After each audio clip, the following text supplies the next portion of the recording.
Well, good morning. Morning.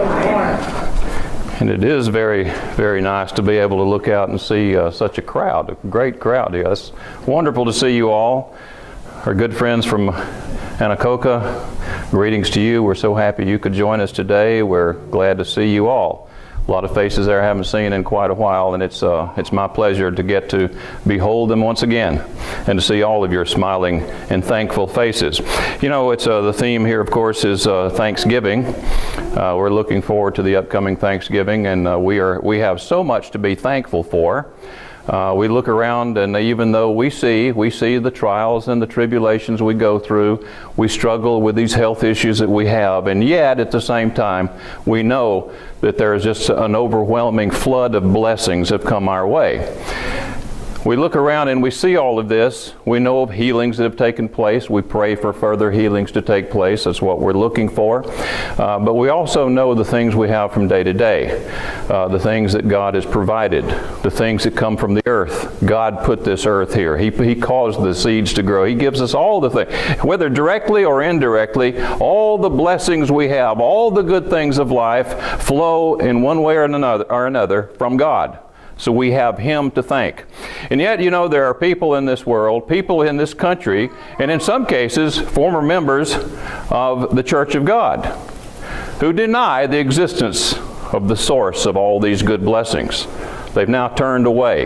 You know, I know of people, former members of the Church of God, as well as other people, as well, many others, who now are atheists, no longer believe in God. You know, so many people have had a bad experience in some kind of religion, whether some other religion or the Church of God movement or whatever the case may be. And they're left with bitterness and resentments, and somehow they're unable to separate the wheat from the chaff, the good from the bad. And they end up, because of their resentments and their deep bitterness, of painting with a broad brush, and anything associated with religion or God or the Bible is now bad. So they become atheists. Next thing you know, they're embracing a philosophy of atheism, and they're arguing that we're the dummies and they're the smart ones. That's the way it happens. You notice this, you see it reflected in the media. You see it all around. You read some of the news magazines and you see some of the popular books. You know, we live in a country now where an atheist, one who can speak against the God of the Bible in the worst imagination, talking about Richard Dawkins, he can write a book, a bestseller. It's unbelievable. You know, there was a time that his book, you know, of course he's an evolutionist, and he's denying the existence of God, and he says some very disparaging things to say about the God of the Bible. He said he's one of the worst characters in fiction, that sort of thing. But in any case, we have people today who deny the existence of the very source of all those wonderful blessings, of life itself, the life that we're able to live here. And you know, the book of Romans talks about that. In Romans, the first chapter, the Apostle Paul describes this, talking about the legacy of humanity going back to ancient times, but certainly some of the things he says here, you see it playing out today. He says, because, verse 19, what may be known of God is manifest in them, for God has shown it to them. For since the creation of the world, His invisible attributes are clearly seen, being understood by the things that are made, even His eternal power and Godhead, so they are without excuse. It's talking about people. I'm not going to read the whole section, but if you read it here, you see they've turned from worship of the Creator to worship of the creature, the created thing. God is the uncreated. Now they've turned to the created and made that their God, and then you see this devolution, not evolution, but you see them begin to devolve into further and further into moral depravity. And that's why it goes on to describe homosexual relationships, lesbianism, and all of that in this chapter. That's a part of this progressive disease that has inflicted humanity. And of course, we see it playing out today.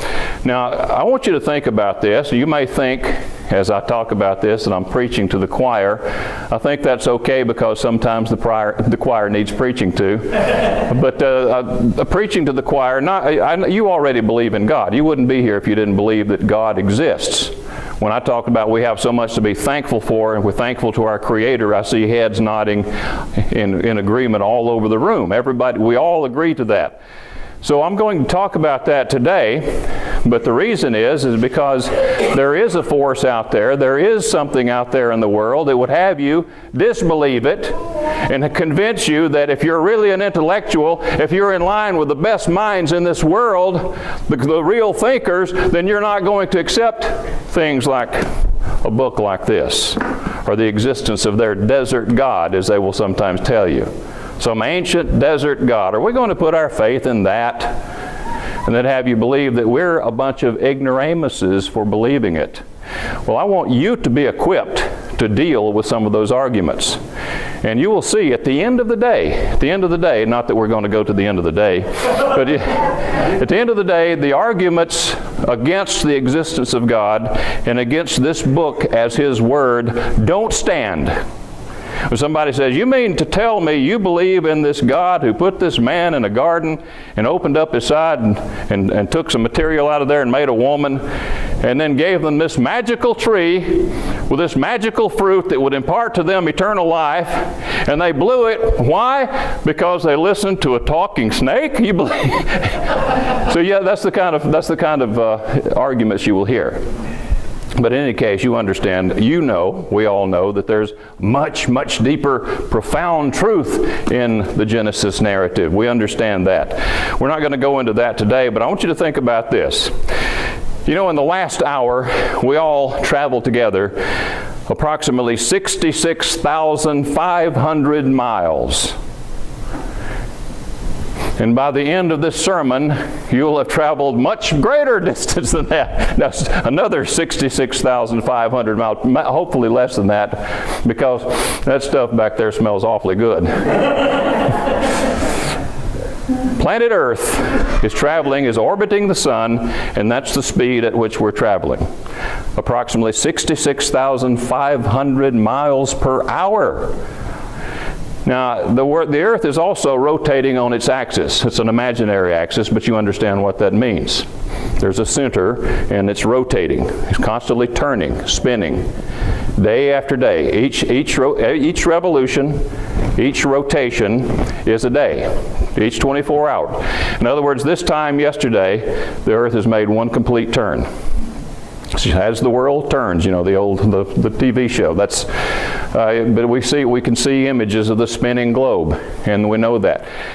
Now, how many times has it done that? How many times has it made that a bunch? Yeah, I think that probably sums it up if you want to use scientific terms, a bunch. And this time tomorrow, there will be one more time added to that bunch. That'd be bunches eventually, and then the next day another time. Now let's go back. Let's go backward. Yesterday at this time there was one less turn, right? That's science, isn't it? We're talking about reason. We're talking logic here. Go back the day before that, and there's still one less turn. My question is again, how many? I know it's a bunch. How many times has the Earth rotated? We don't know the answer to that, nor do we know the answer to how many times it's made this trip around the sun, this orbit, but we know there is a definite number of times. There had to be a first time, didn't there? We know that. That's science. That's mathematics. There had to be a first time. Now you think about this. Everything you see going on in the universe is a result of a previous cause. Nothing just happens. There's a cause behind it. The moon is not where it is because it just sprang there one day and, hey, there it is. Look at that. Never noticed that before. No. There's a cause. And we see the moon going through the cycle. There's a cause for that. Everything in the universe is a result of a previous cause. Everything going on. And if you keep tracing it back, if you could trace any one event or all events together back, you would eventually come to, this cause and effect link, the chain. You'd eventually come to a first link. You'd have to. Now let's suppose for a moment that the Big Bang Theory is true. I don't necessarily believe it, but let's suppose it's true. I really don't care. I don't care how God made it, the universe. But anyway, let's suppose it's true. I remember when I was back in the early 70s, when I was in a college classroom taking a science course, I read about the theory of the oscillating universe. I think most have discarded that today. But back then it was considered a viable theory. The oscillating universe. And the idea was that at one point all the matter in the universe was compressed into one clump, one tiny little clump, and then it blew apart due to the pressures that built up or whatever, and then it began to expand and expand and expand. That's our universe today. And the idea was, say, well, where's it all going? So, you have magnetism, you have gravity holding everything together, and everything is functioning within this gravitational fields and all of that. And here it's all expanding, and it's way out here, and eventually, we're told, according to the oscillating universe theory, it's going to reach its limits, and it's going to begin to contract. It's going to draw everything back together. And finally, ultimately, after billions of years, it's going to be compressed again. So the question is, what was our universe before? There might have been another universe before then. It might have blown up before. Our present universe, there might have been another one, a previous Big Bang. And what about before that? Well, there might have been one before then. But even then, even if you accept the Big Bang Theory and the oscillating universe, it is absolutely essential that there had to be a first Big Bang. Now, what does that tell us? From what we know about matter, about what this universe is composed of, matter and energy, they're the same thing, two forms of the same thing. There's no new matter, no new substance being added to the universe. Cannot create matter and energy. That means there's no natural process whereby new matter is popping into existence. It's changing forms, matter to energy, energy to matter, so on, but it is not. No new matter is popping into the universe. You can't get something from nothing. So it's all here. It's all been here. But when you start tracing the chain back, whether you accept the Big Bang Theory or not, whatever motions you see in the universe, you have to come back to a point when it started.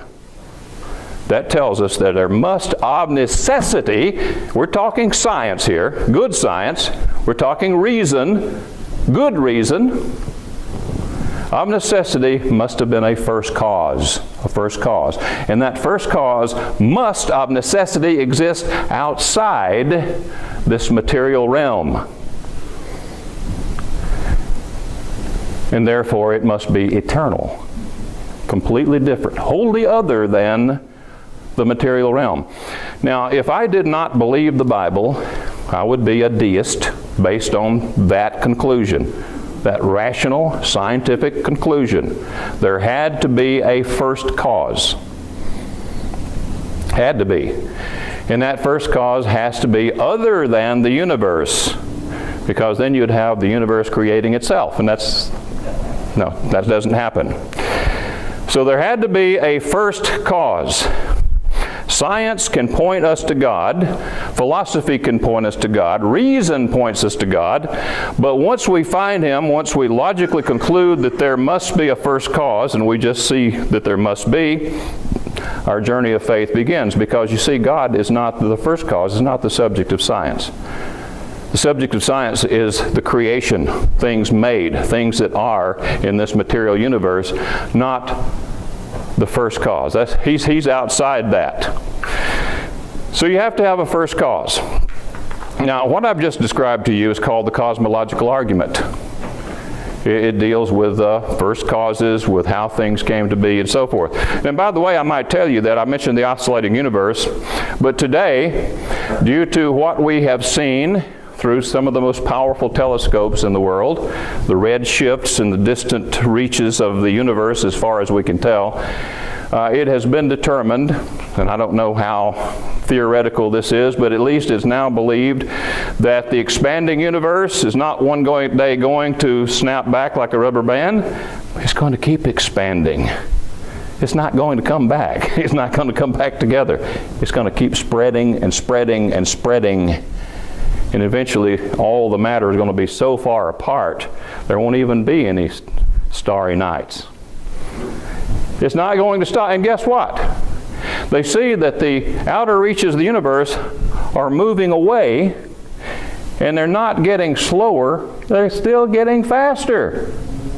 Speeding up as we move around the sun at this incredible speed of 66,500 miles per hour.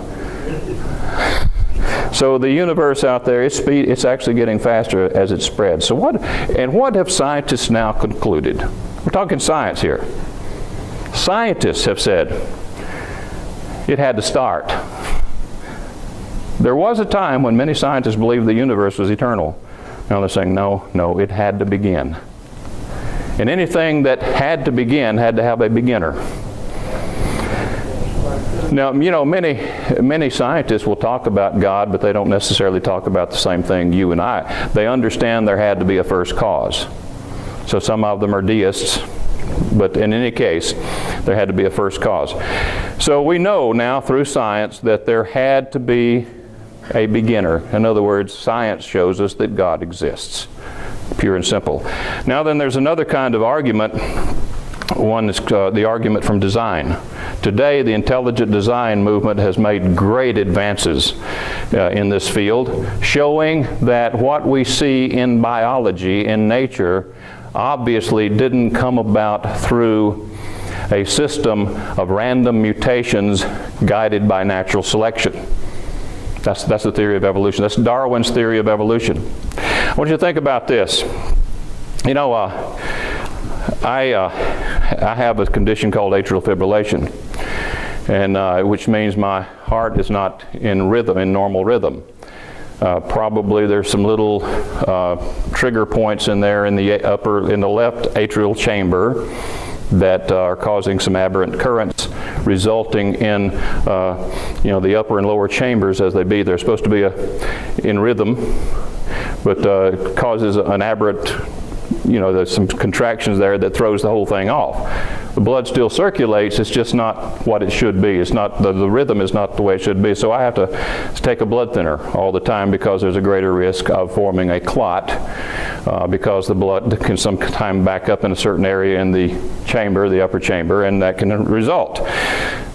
So because of that, I obviously have spent a little bit of time reading about circulatory system, about the heart, the function of the heart. The AV node, how many of you know what the AV node is? You do. The atrial ventricular node. It's in the heart, and guess what it does? It regulates the rhythm. In other words, you have this bump, bump, bump, bump. You have the upper and lower chambers. They have to be in sync. It's a pump. It's a pump. It pumps blood through your body. And they're supposed to be in sync, this lubbed up sound, as they say. And the AV node regulates that. I wonder which came first, the pump or the regulator, in this process of evolution. And did we have veins and arteries before we had a pump? How did that work? The point I'm making here is the whole system is so complex. It's so complex that it couldn't just happen through random mutation guided by natural selection. It couldn't happen. Just couldn't happen. And some admit nowadays that the Earth hasn't been around long enough for that to happen. Even if somehow in some swamp someplace life did form. Which that in itself, see, Darwin didn't understand some things. He thought the cell, the simple part of the organism, was just a glob of protoplasm. Very simple. Had some chemicals, just happened to come together and formed something that later we would call life. No, that's not it at all.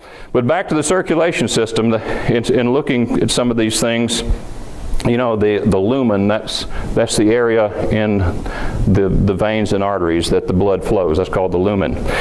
And surrounding that is something called the endothelium. This is very, very important.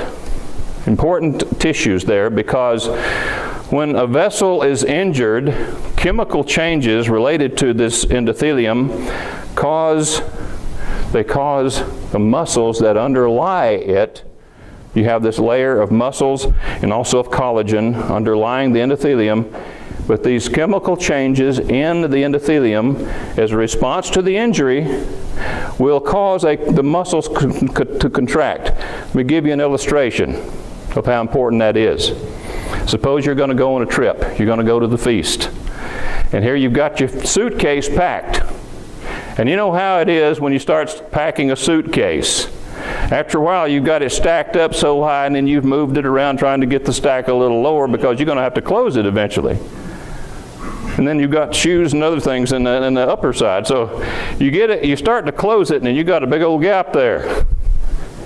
So you sit on it. Or you get somebody heavy to sit on it. And then you can latch it or zip it or whatever the case may be. So when you have an injury in a vessel, you've got all that blood rushing through there. What's going to happen?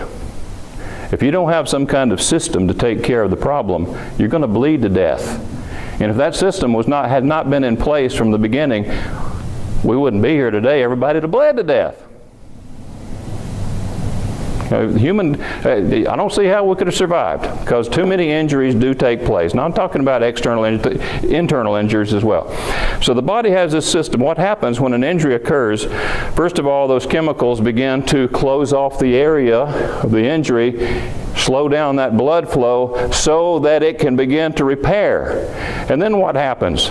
Well, you see, you have these little disc-like things called platelets. They're very sticky, flowing through your bloodstream. You don't want a lot of sticky stuff flowing through your bloodstream, do you? You don't want to clog it up. But that's what these little things will do. But because of chemicals that come from a certain hormones, chemistry, whatever it is, that come from the epithelium, it prevents them, it keeps them away from the wall.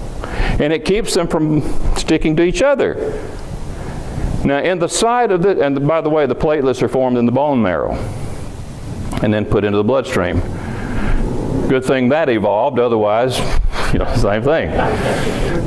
So here that is but then what happens in the area of the injury that shuts down from the epithelium, it shuts down that chemistry and those platelets then begin to stick in that area. Not in other places necessarily, but it shuts down the chemicals that prevent them from sticking, so that they will stick in the injured area. And it forms a clot. It seals off the injury. That's why we don't bleed to death. Some people have a disorder, unfortunately, that they have to be very, very careful because this system doesn't work properly. But you think about that, and we're just talking about the circulatory system. Just the circulatory system. What about all the other systems of the body?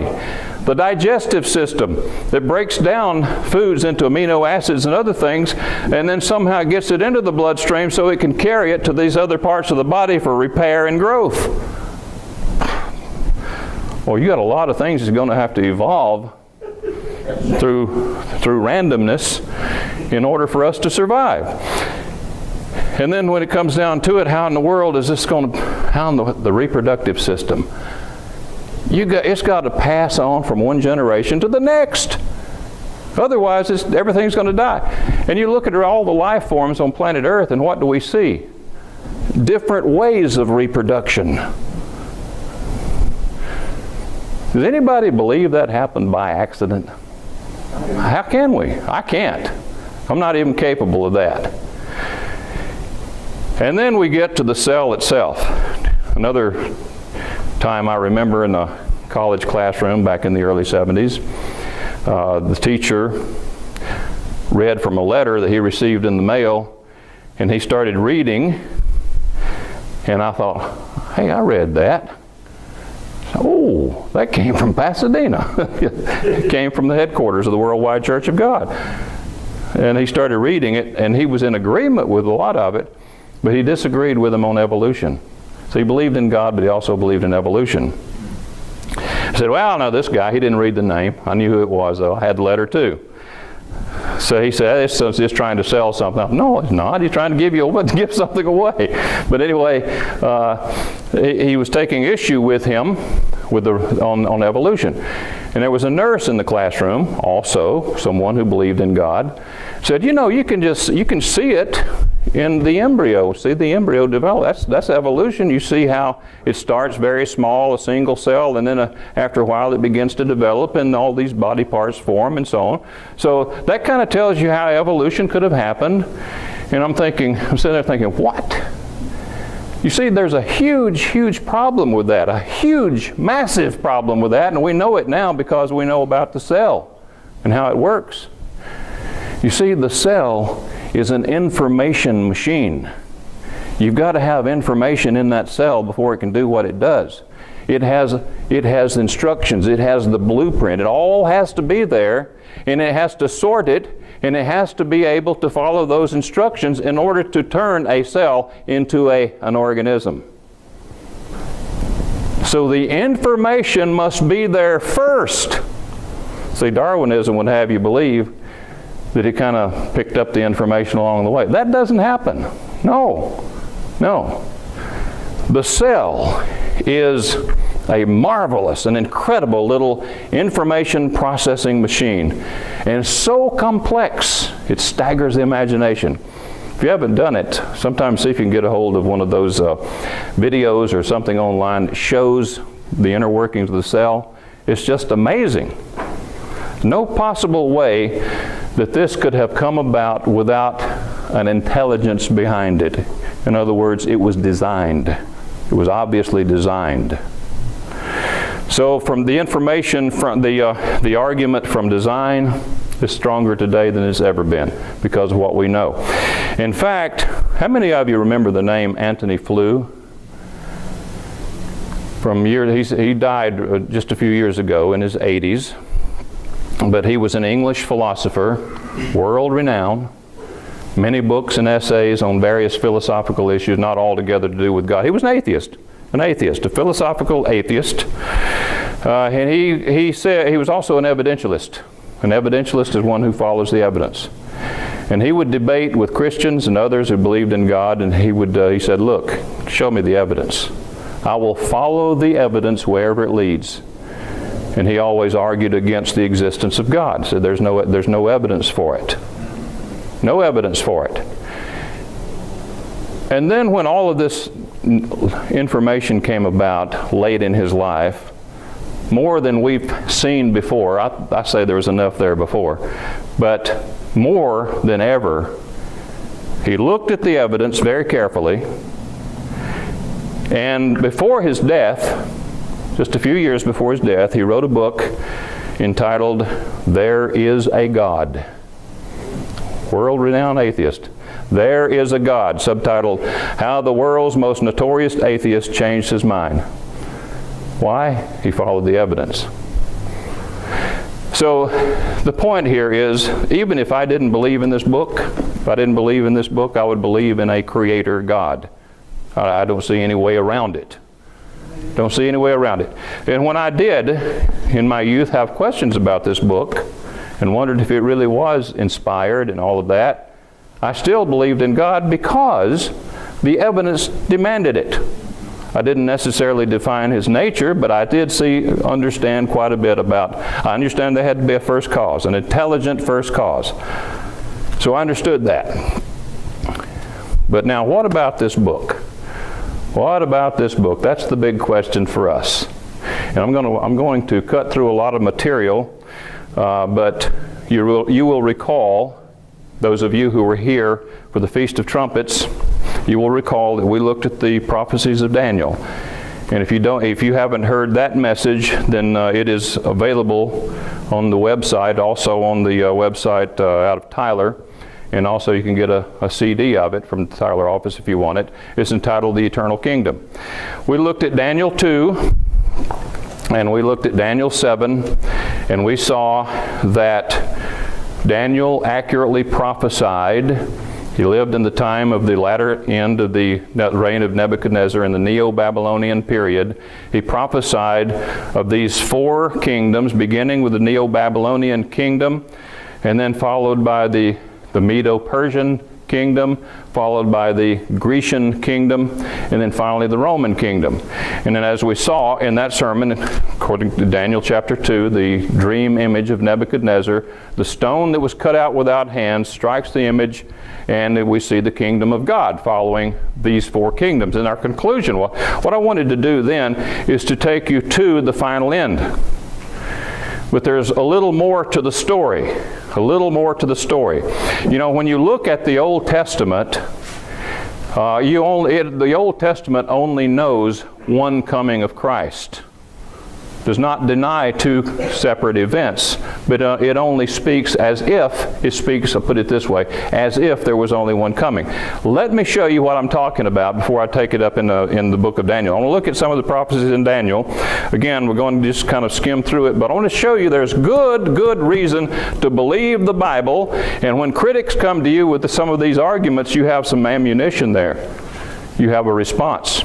But go back first, before we look at Daniel, go back to Isaiah 7. We see a prophecy about the coming Davidic king, and that's the Messiah. We recognize, of course, that this was Jesus when he came. In Isaiah chapter 7, verse 14, "Therefore the Lord himself will give you a sign. Behold, the virgin shall conceive and bear a son, and shall call his name Emmanuel." This is clearly a messianic prophecy. Even some of the ancient Jewish interpreters understood this as being messianic. It pertains to the coming son of David who would reign in a restored Israel. You see him talking about the same thing in chapter 9 when it says, "Unto us a child is born," verse 6, "Unto us a child is born, and to us a son is given, and the government will be upon his shoulder." And he goes on to talk about his name and so forth. It says, "Upon the throne of David and over his kingdom, he will order it and establish it with judgment and justice." So again, speaking of Emmanuel, the child, this referred to back in chapter 7, same subject. Here it continues in chapter 9. And then it goes on to say, let's skip on, let's move on over to, as the story continues, to chapter 11. Still, again, the same theme, that same child, that same son of David or descendant of David is referring to in chapter 11, verse 1, "There shall come forth a rod or a shoot from the stem or stump of Jesse." The image here, the scenery here, is that of an area that's been cleared of the trees representing nations. And you have one stump out there is the stump of Jesse. Jesse is the father of David. That means Israel's tree has been cut down for all practical purposes. But he says here that there's coming a shoot, going to shoot up out of that stump. And this is talking about the Messiah. It's that same child back in verse 7 that the virgin shall give birth to. "There shall come forth a rod or a shoot from the stump of Jesse, and a branch shall grow out of his roots. The Spirit of the Lord shall rest upon him, the Spirit of wisdom and understanding, the Spirit of counsel," and so on. And you skip on down to verse 4, the latter part says, "He shall strike the earth with the rod of his mouth, and with the breath of his lips he shall slay the wicked." Now the image, what comes to mind here, or at least the impression you're left with, is that this child is born, he grows up, the Spirit of wisdom, the Spirit of God, the Spirit of counsel, and so forth rest upon him, and then he ultimately, in his lifetime, takes his place on the throne of his father David and restores the kingdom. That's the impression you get. That's why I say the Bible, the Old Testament, generally knows only one coming of Messiah. What that is, though, please understand this. And all prophecy scholars know this. There are hidden intervals in the prophetic text.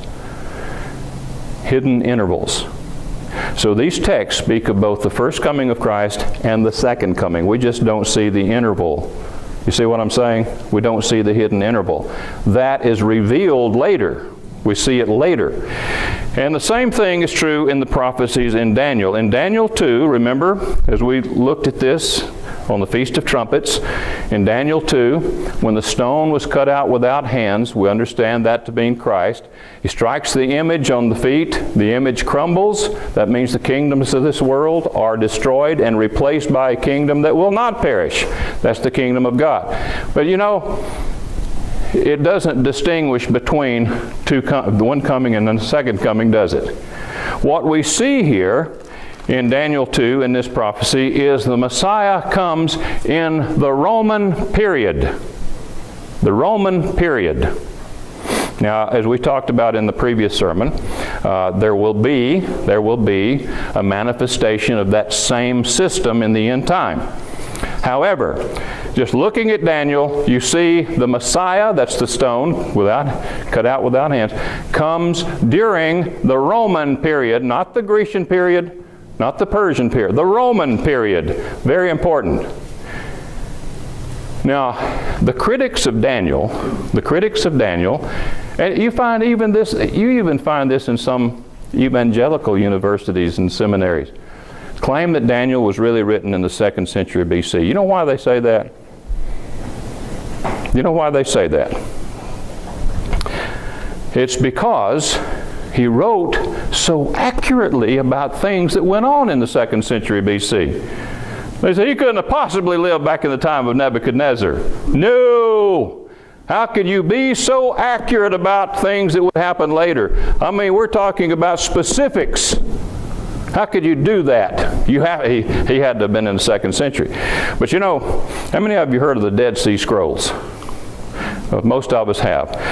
And the important, what that is, they were found in some caves in Qumran. There was, between the years of 1946 and 1956, 11 different caves.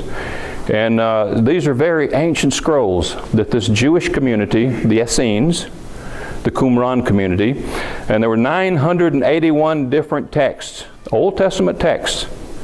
And the importance of them, why they're so important, is they confirm that we have the right Bible. That the book of Isaiah is not a bunch of stuff made up after the fact, as some scholars would have had you believe. No, the Isaiah scroll is virtually identical with the Isaiah scroll we're familiar with, or the book of Isaiah as we understand it. You find little differences here and there, but they're very insignificant. And we also find, and some of these documents date back to the 3rd century BC. Very important. We also find the book of Daniel there, or at least fragments of it. What does that tell you? Keep in mind, these were a very, very strictly religious sect. The Essenes were. Some say more strict than the Pharisees. They hated the Pharisees, in fact. They didn't have any use for the temple authorities, so they're all corrupt. They had a point there. But the Essenes were out there in the Qumran. Actually, they lived all over the world, the known world. But they had a community in the Qumran area near the Dead Sea. It's what they call the Dead Sea Scrolls. And they preserved these things. These people didn't keep up with the texts that were not important. They kept up with the things they regarded as God-inspired and sacred, and they're very ancient. That alone, that bit of information alone tells us that Daniel preceded the things that happened in the 2nd century concerning Antiochus Epiphanes of the Syrian dynasty. And he wrote very accurately, even specifically about it. What does it tell you? He was connected to a source.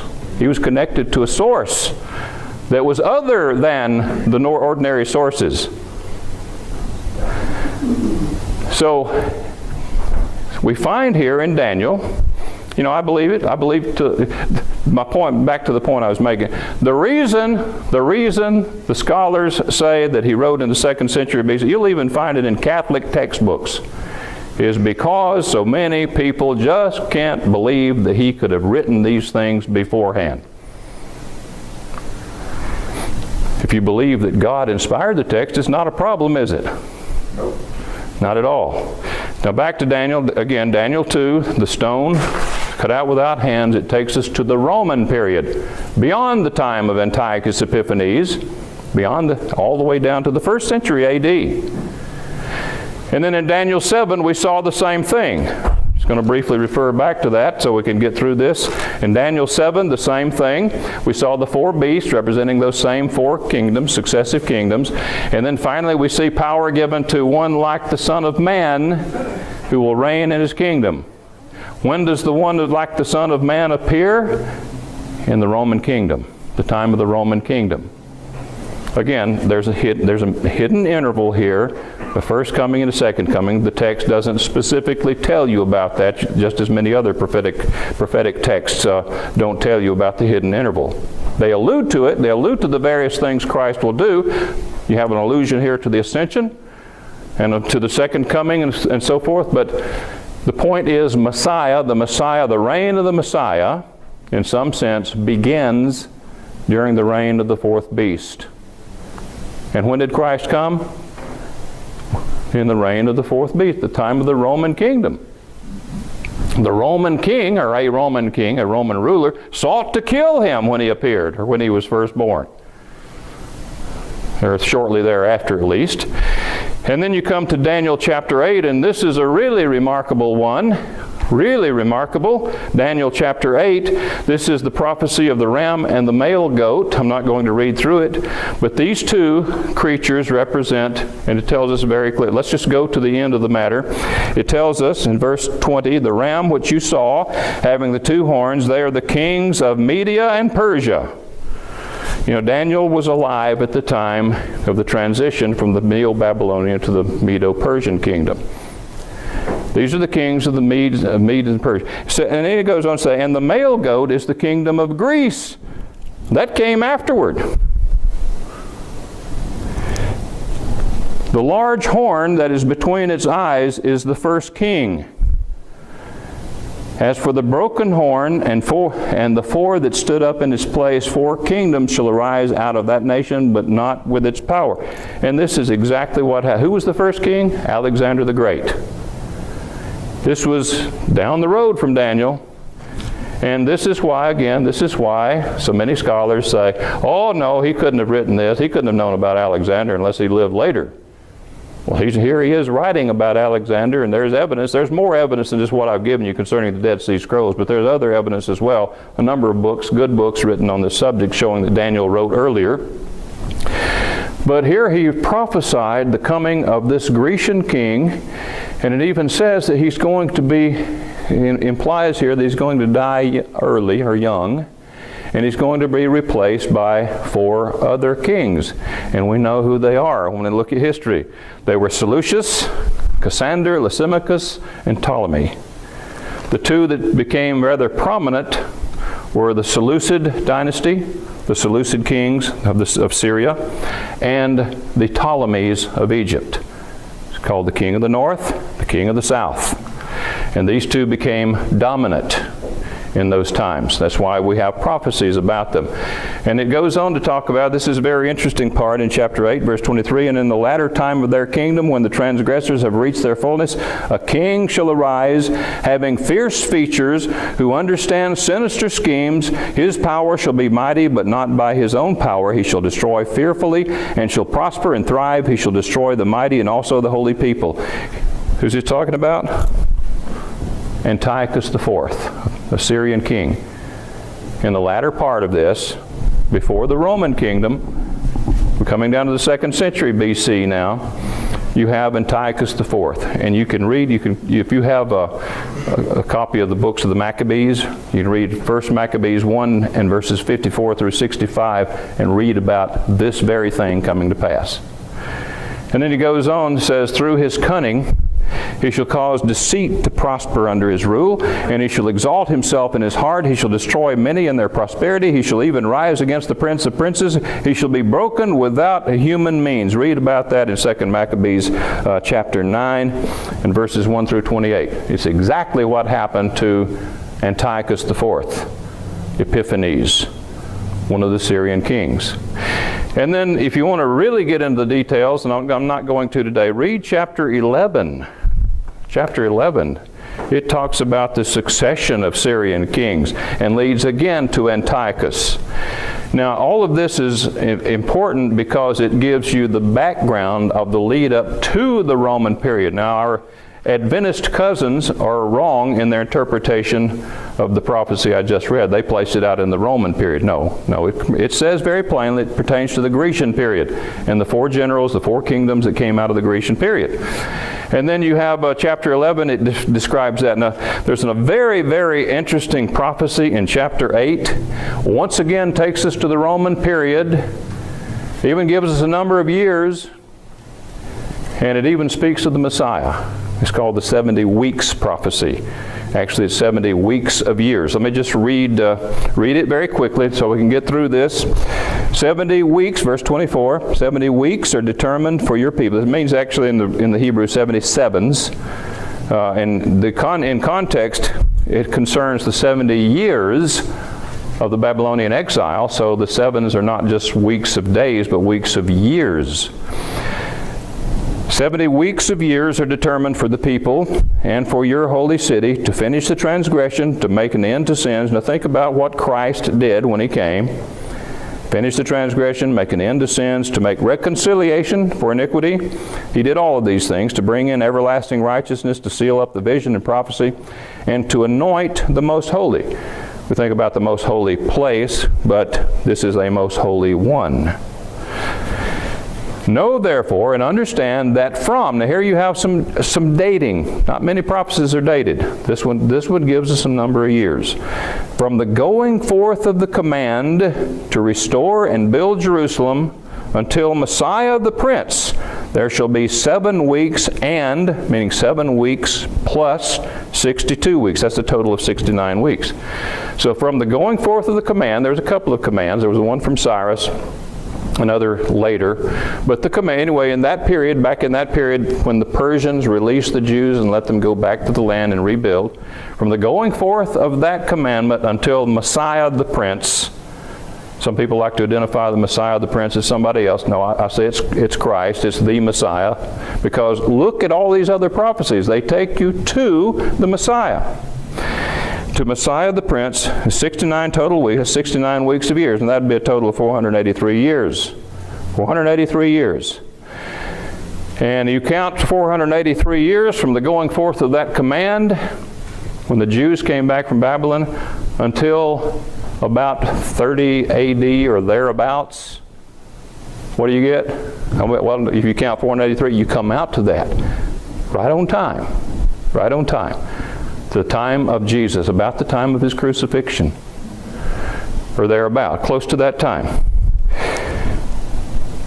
So then at some point after the 69 weeks, that's after the 483 years, Messiah shall be cut off, but not for Himself. That's about the time He died. And now then, this next section here, I believe, many dispensationalists today would argue with this, but I believe this next little section here is parenthetical. You see that frequently in prophecy. You see a prophecy being described, and you have a parenthetical statement inserted. That's what this is, I believe, right here. It says, and the people of the prince who is to come. Some people think that's talking about the future Antichrist. No, I don't think so. Let me explain. The people of the prince who is to come shall destroy the city and the sanctuary. The end of it shall be with a flood, and till the end of the war, desolations are determined. So at some point, after the 483 years, this prince will come and destroy Jerusalem and the temple. End of parenthesis. Now then, back to the subject. And he, who's he? And then you say, well, the prince to come, the Antichrist. No, he, referring back to the Messiah. He shall confirm a covenant with many for 1 week. In other words, that remaining 7 years. After the 483 years, we have 1 more week to go. For 1 week, and in the midst of the week, He shall bring an end to sacrifices and offering. You can read Hebrews 10, chapter 18 to see how that could be understood. Doesn't mean He literally caused the temple system to be shut down at that point, but He brought an end in the sense that He became the sacrifice, the ultimate sacrifice that all of those sacrifices pointed to. So he was the fulfillment of it. And ultimately, due to the prince that would come a little bit later, it did end. Literally. No more sacrifice because the temple was destroyed. This is very important here too, this latter part. Back to the parenthetical statement now. Talking about the prince who is to come and will destroy the temple, said, on the wing of abominations shall be one who makes desolate. Have you ever heard of something called the abomination of desolation? Even unto the consummation which is determined is poured out on the desolate. So here what you have is a prophecy that takes us right to the first century, right to the Roman period, written long before the Roman period. It takes us to the Roman period and identifies the Messiah as coming in that period. I say that's amazing, it's remarkable, and it shows that this was inspired.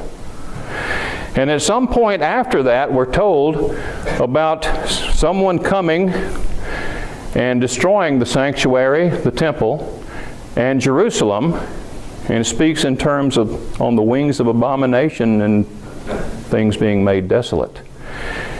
Now, with that in mind, if you look at Matthew 24, I'm not going to turn there, I'll just refer you to it. What did Jesus say? When the disciples said, you see the buildings of this temple, how great, how grand all of this is? And it was beautiful at that point in history. He said, I tell you, not one stone will be left upon another. Was he talking about the tribulation temple? No. He's talking about that temple, right there, the one they were looking at. You don't tell somebody, you see this, you see all this, not one stone will be left upon another, and say, I'm really talking about a future temple. No, that temple, right then and there. Now, understand, the Olivet prophecy does talk about things in the future, the second coming of Christ. It does refer to that. But again, it doesn't define those hidden intervals, those intervals. He talks about different things that occurred in different times.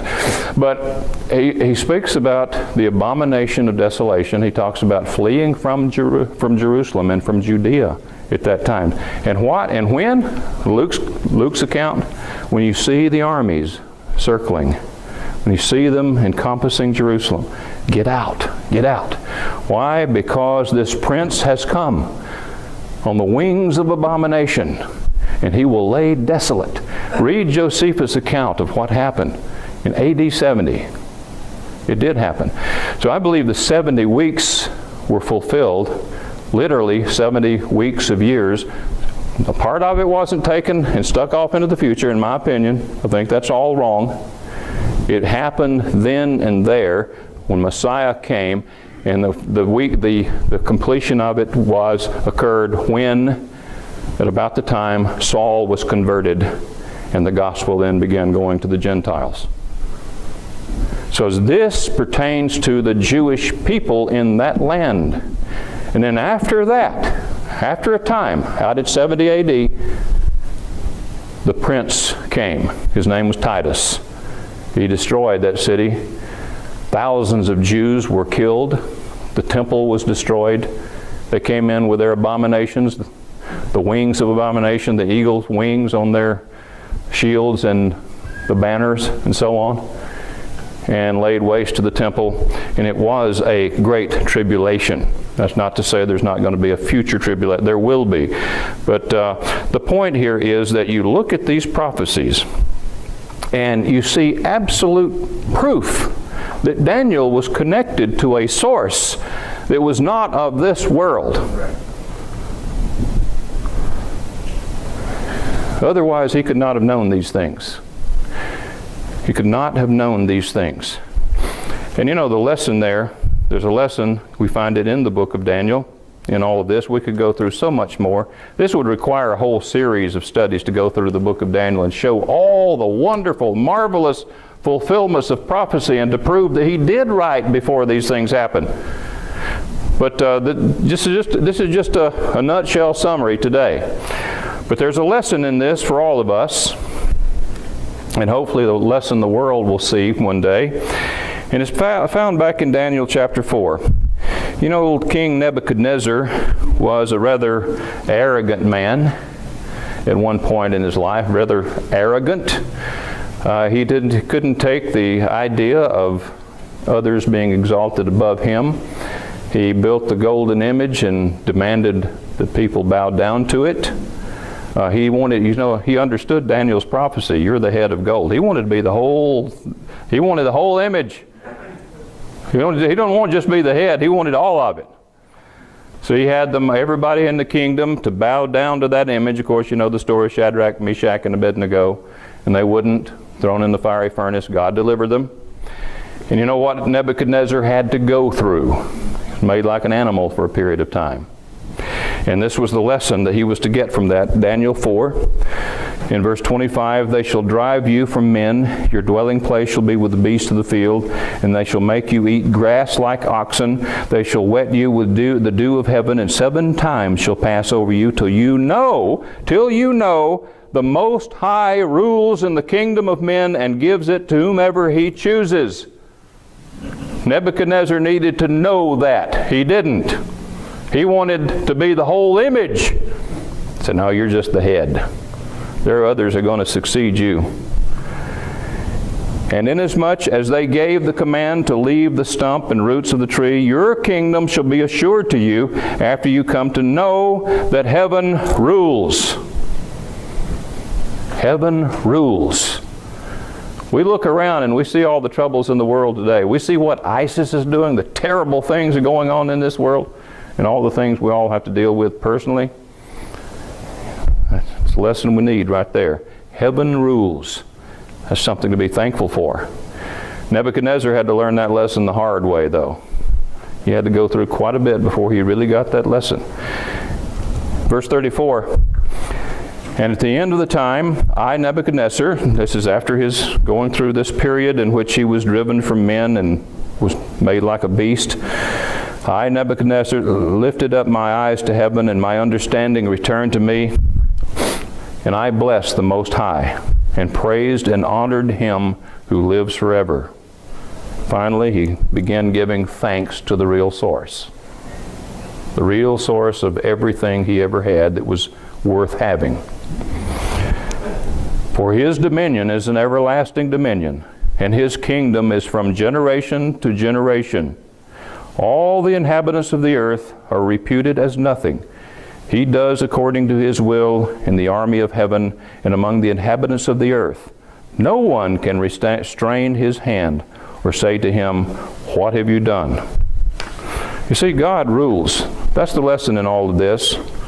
The one who stretched the heavens above the earth, the one who scattered all those seemingly infinite number of galaxies out there, things we can't even get our minds around, who set this earth at orbit around the earth at such an around the sun at such an incredible speed, who set it spinning on its axis, forming day and night, and gave us a way of calculating time, the one who gave us the seasons, the one who gives us every breath of air we breathe. He rules. He rules. He's sovereign. And at the end of the day, he will have his way. He will have his way. He may let us go through some things. He may let this world go through some things. But like Nebuchadnezzar, we have things to learn. We have things to learn. But God's kingdom is for eternity. Let's make that our goal.